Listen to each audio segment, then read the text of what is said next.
Today, we're heading out to the desert.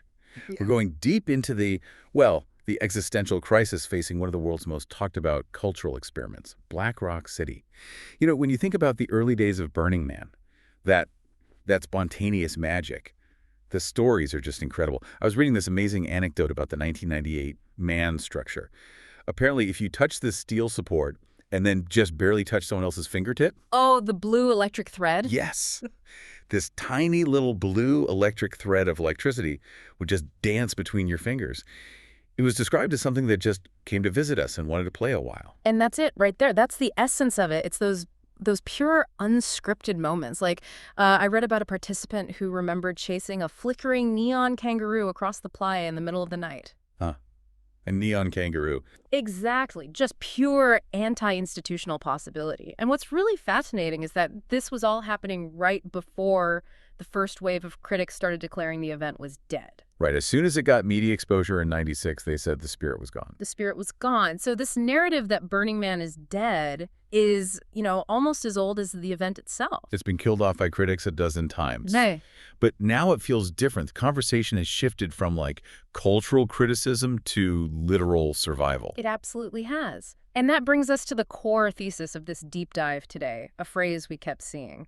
The end of Burning Man is also its future. Okay, let's unpack that. It's not a prediction of failure, not at all. It's really an analysis of this mandatory and probably agonizing institutional evolution they're going through. So to survive, it has to become the thing it was trying not to be. Precisely. It's a zero-sum game. To have any kind of longevity, they have to institutionalize, and that means compromising on those early anarchic ideals. So let's lay out the framework. We're looking at three converging crises that are forcing this change.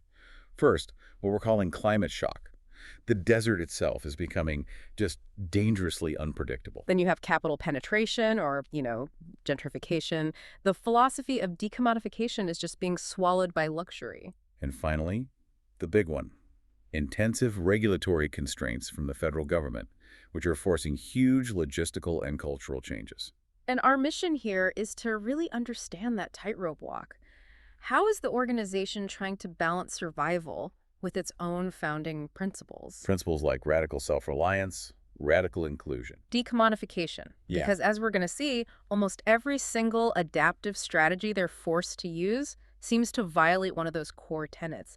It's this moral knot they just can't untangle. Okay, so let's start with that historical tension, the philosophical erosion that began the moment this thing got too big for the beach. Exactly. It starts in 1986 on Baker Beach in San Francisco, a decentralized communal ritual. It's fundamentally anti-authoritarian. But then it scales up, moves to the Black Rock Desert in 1990, and that's it. The clock starts ticking on that pure anarchist ideal. It's the paradox of institutionalization. It's inevitable. You simply cannot manage a temporary city that's aiming for, 80 to 100,000 people? Which is what they're proposing in their permit now. Without some kind of formal structure.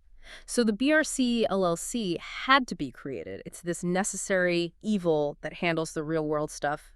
Federal permits, massive insurance policies, public safety. And that very necessity, that formal structure, is by definition a retreat from the original idea. Yeah. It creates a target for critics. It immediately creates a target. They argue, the moment it became an LLC, it became a bureaucracy. One commenter just said it was a load of BIM because it's now too crowded, too commercialized. But again, that's not a new feeling. Not at all. This sense of crisis is cyclical. People have been declaring it a dead since before most of us had email. These concerns about elitism, about the organization turning its back on its own principles, they're just recurring symptoms of trying to manage massive scale under extreme pressure. And that pressure leads us straight into the capital penetration issue. This is probably the most visible, the most resented change. The feeling of rich people have moved into my neighborhood. It's more than a feeling. The evidence of extreme commodification is it's stark. We're talking about these high-flash luxury camps, or as participants call them, glamping or plug-and-play camps. Which just guts two of the main principles right away. Immediately. Radical self-reliance and decommodification. You're paying an enormous amount of money to basically insulate yourself from the very experience you're supposed to be having. The costs are just mind-boggling. Let's talk about some of the specific examples like those camps that have been reported on. Well, take a camp like Caravanseral. They were reportedly charging up to $16,500 per person. 16. Wow. What do you even get for that? You get cubicle tents with carbon fiber skeletons, 9-foot ceilings, actual comfortable beds, and air conditioning.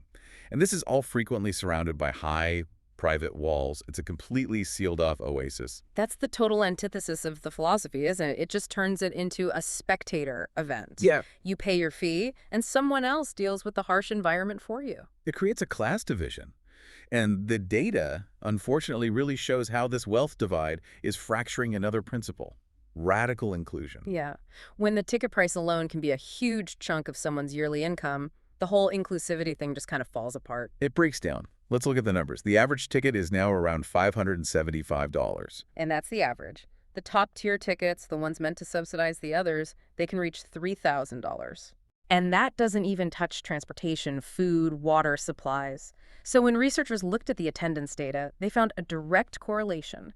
As costs went up, attendance from participants earning less than $50,000 a year went down. So what was meant to be this radically inclusive space for artists and counterculture types is now, in the eyes of many critics, just a playground for rich and privileged people. Right. But here's the knot. Here's the paradox. This gentrification isn't just some cultural problem anymore. It's now directly tied to the event's financial lifeline. Because the organization itself is in financial trouble. Big trouble. The last few years have put them under immense pressure. After these catastrophic weather events we'll get into, and critically, a non-sellout year in 2024. The first since 2011, I think. Right. They were suddenly facing a massive revenue shortfall. The estimates were up to $20 million. That is a huge hole for a nonprofit to fill. So they had to pivot fast. You can't just cut $20 million from the budget of a temporary city and expect it to function. How did they handle it? Their strategies were pretty brutal. They enacted really stringent cost controls, including a 10% reduction in staff. That's a huge human cost. Yeah. They were actively seeking rent reductions from partners and suppliers. The CEO was very public about it, saying they were relying heavily on sustained charitable contributions to survive. They're in a stronger position now, but only because of those painful cuts. Which brings us right back to the central paradox. The event needs a financial lifeline, and that lifeline comes from a very small group of elite participants and major donors. It's the bitter pill the BRC leadership has to swallow. So the math is what? The event costs about $750 per person to run? Roughly, yes. So the organization must rely on the systemic commodification, those high-priced tickets, the big donations, to subsidize everything else. The low-income tickets, the art grants, the entire infrastructure. So the very capital penetration that the principle of decommodification forbids is the only thing keeping the lights on. That's the contradiction. The event has to succeed as a business, which means appealing to the capital class so that it can continue to fend its mission as a creative culture. It's an impossible choice. Yeah. Compromise to survive or stick to your principles and just disappear. Exactly. And that fragility, that reliance on capital makes them incredibly vulnerable to the next crisis we need to talk about, the desert itself. Right. Let's pivot from the philosophical to the purely physical. The Black Rock Desert has always been harsh, but now it's becoming dangerously unpredictable. This is the climate shock. The volatility is just staggering, and it's getting worse. You have years where the extreme heat is hitting 103 degrees Fahrenheit. Which is an immediate, massive public health crisis. Dehydration, heat stroke. And then you have the other extreme, a completely unseasonable tropical storm and torrential rain that turns the entire Playa into a logistical nightmare. The mud event. That's what people remember. Tens of thousands of people trapped, total chaos, and it forced this massive organizational intervention. And that's the key point right there. When we talk about the principles, these environmental shocks just completely undermine the most sacred principle of all, radical self-reliance. Because when you're facing a flash flood or immobilizing mud, you can no longer rely on every individual to just figure it out on their own. Exactly. The organization is forced to take on a greater degree of institutional oversight, of centralized, expensive logistical planning. So it moves away from self-reliance and toward what a lot of critics would call paternalism. It's mandatory paternalism. If they didn't do it, they'd be facing a mass casualty event or political shutdown. Survival demands that the organization takes charge. And this environmental necessity ties directly into the bureaucratic reality of dealing with the federal government, with the BLM. Right, the Bureau of Land Management. They oversee the land, and to get that critical 10-year special recreation permit, BRC has to go through this incredibly rigorous and expensive environmental compliance process. The National Environmental Policy Act, or NUPA, and it all gets summarized in this massive document, the Environmental Impact Statement, the EIS. Correct, and the EIS is basically the master document of constraint. It's why BRC is in this perpetual state of formal management. They have to prove they are mitigating their impact on the land. She has forced them to focus on two huge environmental challenges: air quality and resource impacts. So let's start with air quality. I mean, dust is iconic at Burning Man, but the BLM is focused on the invisible stuff. The fine particulate matter. We're talking PM10 and PM2.5. These are the tiny particles that get deep into your lungs and cause serious health problems. And all the activity at the event, the foot traffic, the art cars, the thousands of vehicles, it all breaks up the natural Playa crust and kicks up this fugitive dust. And the data from 2017 showed that the levels of these particulates were actually exceeding national air quality standards. They were. And here's the incredible irony. The very agencies tasked with enforcing the rules are often the worst offenders. I remember reading this in the public comments. Yeah, it came up again and again. Commenters pointed out that BLM law enforcement vehicles and other official vehicles are often seen speeding across the playa, creating these huge, blinding whiteouts of dust. The classic rules for thee, not for me. Pretty much. So BRC tries to mitigate this by watering the roads, which is a massive undertaking. They use up to 16.5 million gallons of water from Fly Ranch just for dust suppression. But even that creates this impossible standard, right? It's an impossible standard. Critics argue that trying to reduce particulate matter to twice the national standard in a naturally dusty desert, a place that has dust storms where concentrations are thousands of times higher than normal, is just... it's absurd. So they're fighting a losing battle against nature.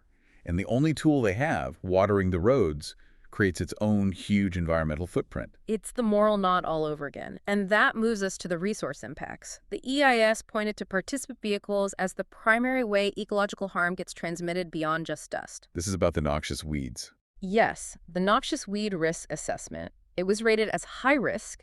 You have up to 34,000 vehicles driving in, parking, driving out, and there's a very high likelihood they're spreading invasive species like Russian knapweed or salt cedar along the way. Which can devastate the local ecosystem. Absolutely. Yeah. And then there's the wildlife. The desert might look empty, but the BLM has to assume it's home to sensitive species. Migratory birds, bats. Exactly. The EIS documents potential impacts on them. You have noise, artificial light disrupting nocturnal patterns, vehicle collisions, trash. It's a long list of risks. And here's where the financial pressure comes back in, right?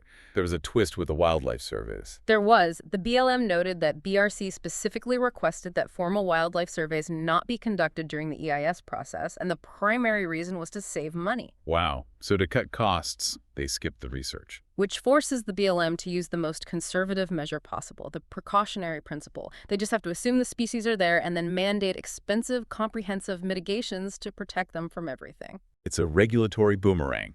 Every cost-cutting measure ends up limiting their freedom in some other way. It's a perfect example of the conflict between economic necessity and environmental planning. Okay, so this next part is where it all comes to a head, where the external pressure from regulators smashes right into the internal cultural values of the event. This is the real friction point. The BLM, trying to do its job, proposed a series of mitigation measures in that EIS that sparked just overwhelming, furious opposition from the community. They saw them as either logistically impossible or just straight up unconstitutional. And the first, and maybe the most culturally devastating, was the vehicle screening requirement, mitigation PHS-1. The mandatory searches. That just sounds so contrary to the entire spirit of the event. BRC called it one of their gravest concerns. The proposal was for the BLM to mandate a third-party private security force to screen and search every single vehicle, participant, staff member, and contractor for contraband. And report it all to law enforcement. Directly to law enforcement. The cultural pushback was immediate and, frankly, deafening. It turns the welcoming gate into a hostile border crossing. People saw it as a clear Fourth Amendment violation, an unconstitutional search and seizure.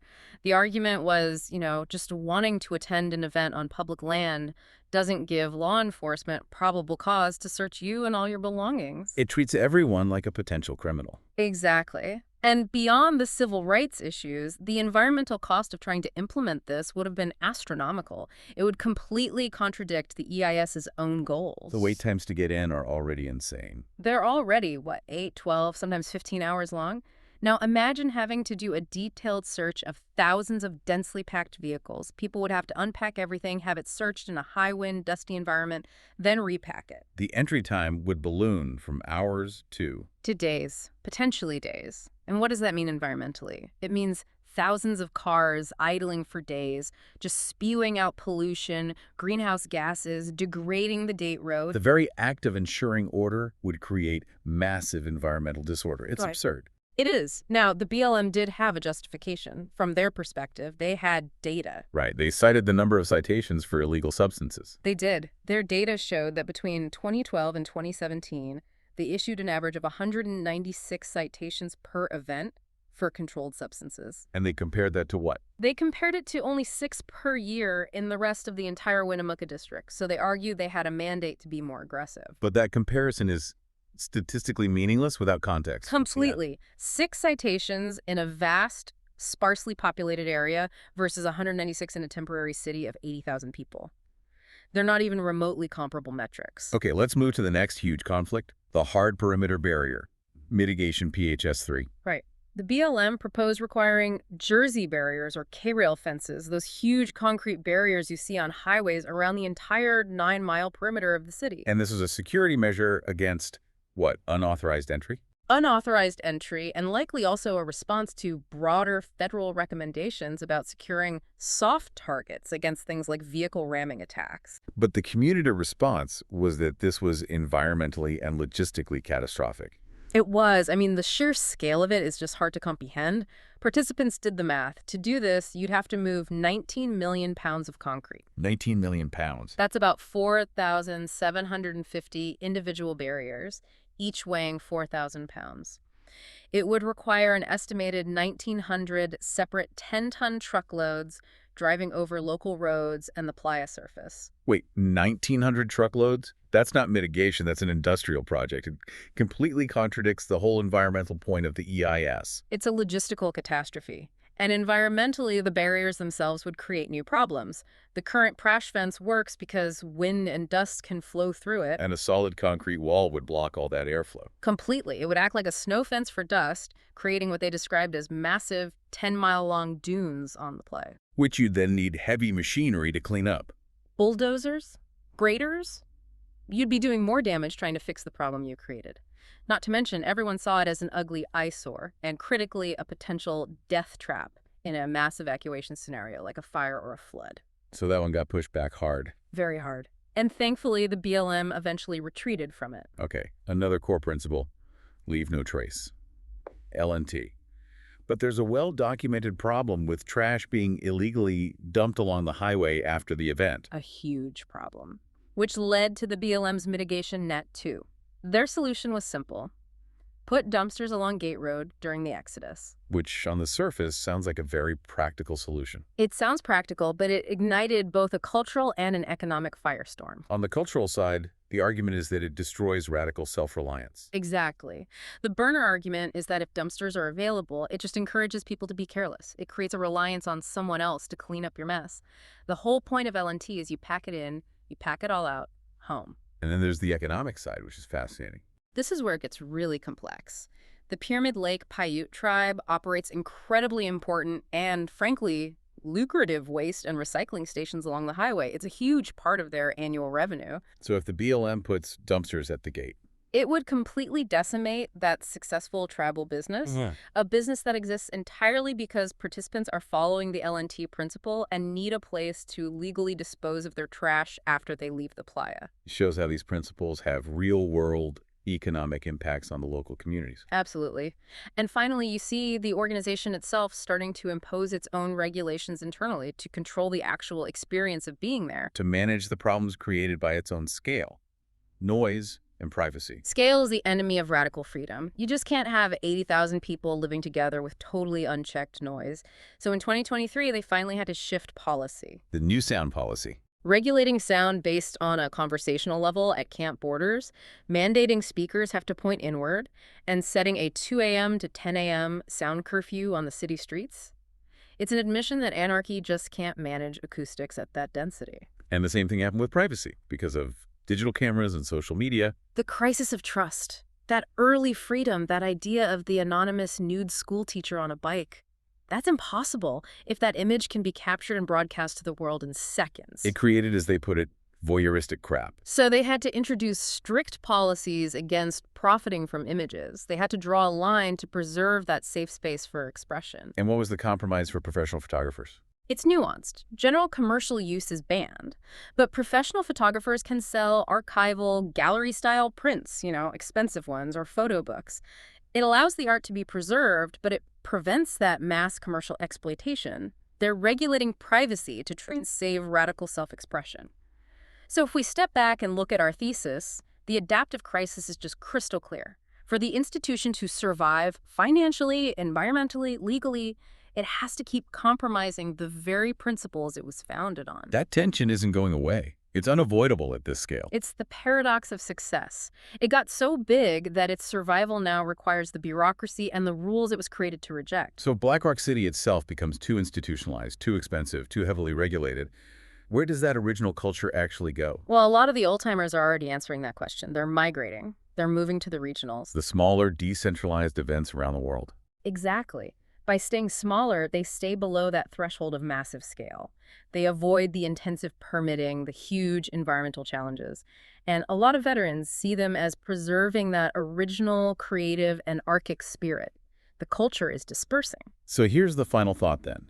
If the institutional cost of maintaining the city in the Black Rock Desert becomes too high, Yeah. if the mandatory searches and concrete barriers and all the rules just fundamentally kill that spirit of radical freedom, Will the culture continue to exist only through what you could call radical dispersion? does the ultimate act of radical self-reliance actually mean decoupling the entire philosophy from that one physical place? Ensuring that the magic, that blue electric thread, can continue to show up and play wherever and whenever people decide to gather. A culture whose future might just depend on it deleting itself from the map. Something to think about.